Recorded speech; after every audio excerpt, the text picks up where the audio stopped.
ગુજરાતમાં ડેરી ઉદ્યોગ સમગ્ર દેશમાં સહકારી ક્ષેત્રની ઉત્તમ વિભાવના મનાય છે.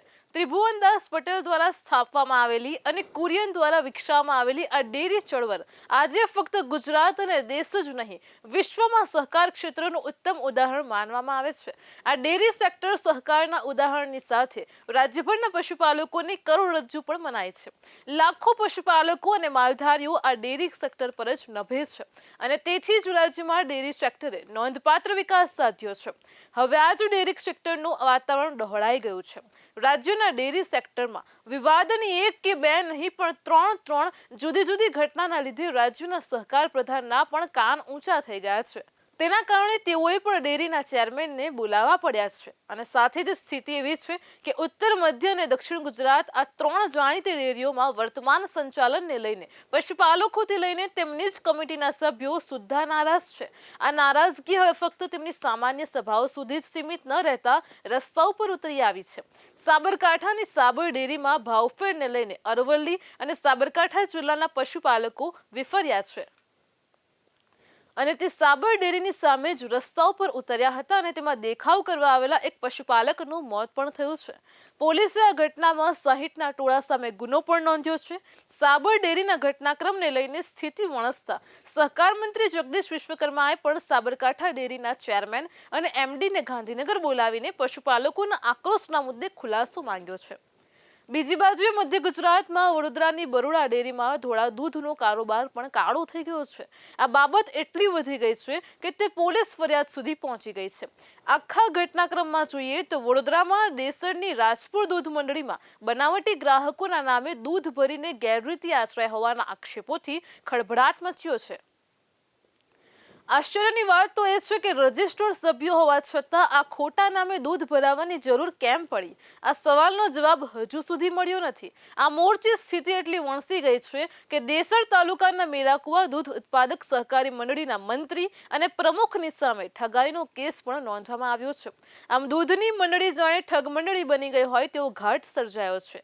આ વિવાદના પગલે તાલુકાની બીજી મંડળીઓમાંથી પણ ફણગા ફૂટી રહ્યા છે અને આગામી દિવસોમાં આ મુદ્દે કોઈ ઉદ્ઘાટન થાય તો આશ્ચર્ય નહીં થાય. આ એક ઘટનાના પગલે ચેતી ગયેલી બરોડા ડેરીએ તાલુકાની બીજી મંડળીઓમાં પણ તપાસ શરૂ કરી છે. બરોડા ડેરી સાથે જોડાયેલ દૂધ ઉત્પાદક સંઘોનું ગમે ત્યારે ઓડિટ નીકળી શકે છે. આ વિવાદ દરમિયાન વડોદરા ડેરીના એમડી અજય જોશીએ મહિના પહેલા જ રાજીનામું આપ્યું હતું. તે 2018 થી 2025 સુધી વડોદરા ડેરીના એમડી રહ્યા હતા. વડોદરા ડેરીને લઈને સાવલીના ધારાસભ્ય કેતન ઇનામદારે અને ભૂતપૂર્વ ડિરેક્ટર અજય ઠાકોરે કરેલા આક્ષેપોને ફગાવી દીધા છે અને કોઈ કૌભાંડ ન થયું હોવાનો દાવો કર્યો હતો. તેની સાથે રાજીનામું અંગત કારણોસર આપ્યું હોવાનું પણ જણાવ્યું હતું. તેમના સ્થાને હિમાંશુ ભટ્ટની નિમણૂક કરવામાં આવી છે. સુરતની સુમુલ ડેરીને વિવાદનું જાણે હંમેશા તેડું રહ્યું છે. હમણાં થોડા સમય પહેલા જ તેના વાઇસ ચેરમેન રાજુ પાઠકે એમડીની મીટિંગમાં ઉગ્ર થઈને લાફો માર્યો હતો અને તેનો વિવાદ માંડ પૂરો થયો અને ત્યારે હવે ડેરીનો આંતરિક વિવાદ સપાટી પર આવ્યો છે. આ વિવાદમાં સુમુલ ડેરીની બોર્ડ મીટિંગમાં ચાલતી ગરમાગરમ ચર્ચાનું કોઈ ઓડિયો રેકોર્ડિંગ કર્યું છે અને તેના પછી તેની આ ઓડિયો ક્લિપ વાયરલ કરવામાં આવી છે. સુમુલ ડેરીના બોર્ડ ઓફ ડિરેક્ટર્સની થયેલી બેઠકમાં chairman Mansinh Patel, vice chairman Raju Pathak, વિધાનસભ્ય સંદીપ દેસાઈ અને રજિસ્ટ્રાર હરેશ કાછોડ સહિતના સભ્યો હાજર હતા. આ બેઠકની વાયરલ થયેલી ઓડિયો ક્લિપમાં ડિરેક્ટરો વચ્ચેના આંતરિક મતભેદો સ્પષ્ટપણે સંભળાઈ રહ્યા છે. આ ઉપરાંત બોર્ડની આ જ બેઠકમાં આક્ષેપ પ્રતિ આક્ષેપોનો મારો થતો પણ સાંભળી શકાય છે અને તેમાં પણ ચેરમેન માનસિંહ પટેલ અને વાઇસ ચેરમેન રાજુ પાઠકને ઊભા રહે પણ બનતું નથી તે બધા જાણે છે.